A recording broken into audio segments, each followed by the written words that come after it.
As of the recording of this video, it is September, which means Oktoberfest is right around the corner. Yes, the famous German festival known as Oktoberfest is in September.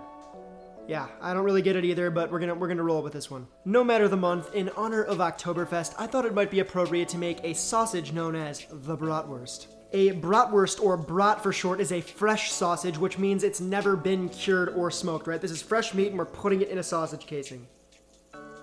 So a while back, every region or city in Germany sort of had its own tubular meaty specialty, right? Every little town had its own special sausage variety. And many still do to this day, which is pretty cool. The challenge is, I live in Chicago, not Germany. But lucky for me, Chicago is only a short drive away from Wisconsin. To those who don't know, Wisconsin is known for 3 foods: beer, cheese, and brats. What a trifecta. In honor of Oktoberfest, the Midwest, and sausage regionality, we are going to make Sheboygan-style brats from scratch. Then, once we have that sausage sorted, I'll show you how to prepare them in one of my favorite ways, by braising them in beer. The brats we are crafting today will be made of pork. Specifically, we're going to use pork shoulder, also called pork butt, and pork belly. First, we need to make the meat manageable for the grinder, so slice it up into small chunks. If your knives are dull, well, first off, sharpen them if they're dull, but secondly, try putting the meat in the freezer for an hour or so. It'll tighten things up and sort of make it easier to cut. When talking bratwurst, or really any sausage for that matter, fat is very important. A good sausage needs to have a solid fat-to-meat ratio to ensure that it doesn't dry out on you. In my experience, for this recipe, somewhere between 25 to 35% fat is a good number to shoot for. To make it easy on yourself, measure out 4 pounds of pork shoulder, making sure that it's mostly lean, then measure out a single pound of fat, which is our pork belly. If you do this, you should have somewhere in the ballpark of a 25% fat sausage, which probably sounds like a lot, but it's actually not that crazy for sausage. Yeah, believe it or not, some store-bought stuff can get up to 50% fat, so this is actually on the lower end. Stay away from lard or any other rendered fat for sausage making. We need a good hard fat. I chose pork belly because it's widely available at most stores, but if you have a good butcher, ask him for fatback, which is just a cut of pure hard pork fat from the back of the pig. Once sliced and diced, pop that meat in the freezer for 30 minutes. Now it's time to make the spice blend. I'm using this electric spice blender, but feel free to just use a mortar and pestle or a normal blender, that works too. A big part of Sheboygan braht flavor comes from mace. If you're not familiar with mace, I bet you're familiar with nutmeg. Mace and nutmeg actually come from the same plant. Mace is a warming spice that comes from the dried sheath of the nutmeg seed. Nutmeg is actually a seed. Here's what it looks like. Toast all the whole spices, then add them to the grinder. That's mace, black peppercorns, allspice, caraway seed, dried marjoram, dried ground ginger, granulated garlic, sugar, and kosher salt. Another important topic, salt. A good starting place is 1 tablespoon or about 10 grams of kosher salt per pound of meat. It's probably a good move to start with this recommendation, then you can just change things up the next time you make sausage. Understanding that balance between meat, fat, and salt is crucial for making good sausage. And you can't make that good sausage without a sausage casing. Today we're using hog casing, specifically 32 to 38 millimeter casing, the perfect size for classic brats, also the same size you need to make Italian sausage. There are a number of sausage casing options out there, from collagen-based cases to sheep intestines. These cases are just made from cleaned and processed hog intestines. These guys are super strong, they're affordable, and they make great sausage, so I'll be sure to leave a link below. This is what they look like when they're out. Pretty attractive, I know. We need to clean these casings because they come packed in salt, so let them sit in warm water for 10 minutes, then find the opening at the end of the casing and run some water through it. Sheboygan! Now is the time to check for any large holes. If there's a huge leak, just cut the casing where the hole starts and use the rest. To store, pat the remaining casings dry and pack them in salt. They'll last in your fridge for a very long time, probably longer than you'd imagine. At this point, the meat in the freezer should be ready. Remove the meat from the freezer, then sprinkle over our salted spice blend and work that into the meat with your hands. A little meat massage for you there. You can also do this step before you put the meat in the freezer if you want to. Before we grind the meat, we need to make sure that the grinder is ice cold. And I mean like very cold. The colder the meat and the grinder, the easier the grinder will be able to cut through things. We don't want the fat and connective tissue to smear and screw with things, so just remember, keep it cold, like my heart. The inside of a grinder, you have your tube where you feed the meat through. You have your worm spiral, drop that in. You have your blade, though it is quite dull. And then you have your die. We're using a coarse die, right? Some people like to use this die, but for me, when I think of a braat, I think of a nice 8 millimeter coarseness. It's pretty well. So we're going to attach this die, make sure everything's lined up. screw this top back on. Then plug it all into the nose of your stand mixer and add the hopper on top. This is my grind setup. I have 2 half pans side by side, one for the meat and one for the ground meat to fall into. You can use sheet trays too though. Start the grinder on speed 2, then work the meat into the grinder. Slowly use your nifty meat plunger to press the pork into the grinder. And remember, this grind is coarse. That 8mm die is going to give us a nice texture, the one that we want. Listen to that.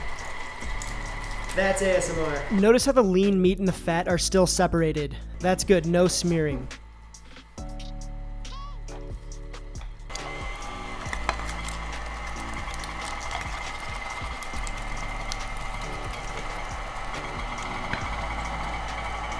So this next step is what separates sausage from hamburger meat. It's called emulsification. Essentially, we need to add liquid to the meat mixture to help the fat and the lean meat bind together.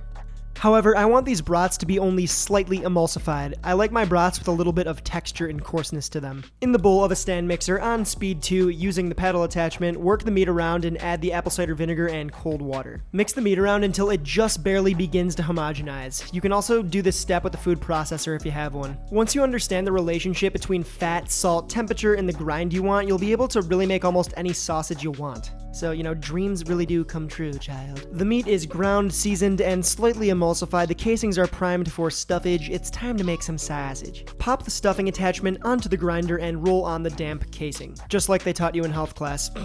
I couldn't get through this entire thing without making at least one wiener joke, so, sorry for the poor delivery, it had to happen. You're going to want to feed a bit of sausage meat through the stuffer, then cut the mixer off, tie a knot as close to the stuffer opening as possible. In this case, air is the enemy. We want as few air pockets in our sausage as possible. Once tied off, use the meat plunger to feed the pork through the stuffer and into the casing. I like to use one hand to plunge and the other one to help the sausage kind of work into the casing. Do your best to stuff the sausage evenly, but not too much. An overstuffed sausage can easily break on you when you make links, so go for a nice semi-firm sausage. Once stuffed fully, tie a knot at the end of the sausage. Now use a pointy object like a thin cake tester or a wooden skewer, or in this case a sausage poker, and make a bunch of little holes in the sausage. These holes are going to help keep the sausages from bursting while twisting and while cooking, so do not skip this step, very important. When you're done, flip the sausages over and poke more holes. To make links, grab a coil and carefully begin to pinch off into the sausage, then grab one end of that sausage and twist it around. Use the sausage you just twisted to measure out a similarly sized long boy and twist it again the opposite way. Switch the direction that you twist every time you move on to the next sausage. This is going to make sure that those sausages don't sort of unwind and fall apart on you. You can also just totally leave the sausages in these large hole coils, which, looks kind of cool, but I do prefer the look of the link. Cook these pups immediately, keep them in the fridge for up to 5 days, or freeze them for 3 months. Before we begin, I must note that Sheboygan brats are pretty much exclusively cooked on the grill, and while I do love a charred brat, I'm going to go a different route today. In honor of both Oktoberfest and Wisconsin, we are going to braise some brats in B. And yes, that beer is going to be an Oktoberfest Marzen-style lager. Shout out Metropolitan Brewing, you guys make great beer. Sponsor me. Add some neutral oil to a large cast iron and bring it up on high heat. Sear the brats for a couple of minutes until they take on some color. We want these guys to have a bit of browning, but don't sear them into oblivion. Once seared, remove the brats from the heat and shovel in the onions. I'm using 2 whole yellow onions here. Don't forget to season your onions too. Early seasoning will help pull out additional water and speed up the caramelization process. We want to make these onions brown and caramely, but we aren't going to wait around until they're fully caramelized, you feel? Cook the onions down for 10 to 15 minutes, then add in your spices. So here we have some dark brown shugs, a little bit of black pepper, freshly ground, garlic, and this is just regular paprika. Mix those spices in and around, and then drop in a bloop of unsalted butter. When the butter melts, sprinkle in some all-purpose flour and cook for a couple more minutes. Essentially, we're making sort of a spiced oniony roux to thicken our sauce, which is really kind of more like a beer gravy thing. After a few minutes, dump 1 entire can of your dark beer of choice. Of course, extra puntos if it's an Oktoberfest. Now it is time to reintroduce our brats to their saucy prison. Lay those buttes back into the sauce and let things simmer away until the brats are cooked through and down with the thickness. You know, the sauce is thick, Jesus. I was gonna mention this about brats earlier, but because we don't need to worry about any complete emulsification, a fine grind, and we aren't going to mess with any curing salts, brats are a very good beginner sausage to make, a great intro to sausage making. And I mean, those onions never lied once in their lives. I like to serve this one with something that can sop up the extra gravy, so mashed potatoes it is. And we have just like our sauerkraut and our mustard. Optional, of course. Yeah, in the spirit of Oktoberfest, I had to include these two heavyweights. I'm a sucker for good mustard, and this beer mustard meets that criteria. Also, of course, some sauerkraut for that bright, punchy tang to cut through all the richness in this bowl. But yeah, there's really no wrong way to do this, so feel free to crush these any way you like in a bun, topped with onions and mustard, totally works fine too, whatever. So you might be wondering, why grind your own meat to make sausage? You know, why go through the hassle?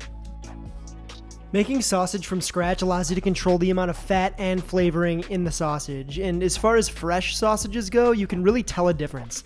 I challenge you to make your own brats. Let me know what you think. Plus, like making anything from scratch, it's super satisfying. And I mean, I couldn't just skip over arguably the most important part of this whole thing. The special beverage, Oktoberfest.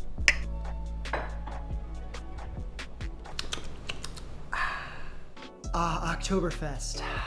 All this because some German prince decided to pop the question to some princess back in the 1800s. I mean, yeah, that's a drastically watered down version, but more or less that's the story of Oktoberfest. But I mean, you know, I'll take it. Beer, pretzels, sausage, lederhosen.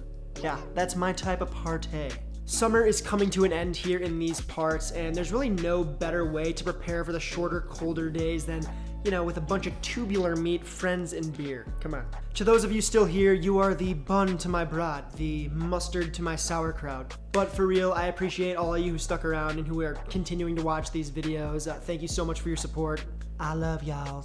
And if you aren't following already, I post a lot of my day-to-day stuff on my Instagram story in more short-form, quicker, a little more ADD videos on my TikTok. So if you like that sort of thing, look me up over on those platforms. So again, thank you so much. Cheers, Prost, whatever, and we will see you next week. Hello.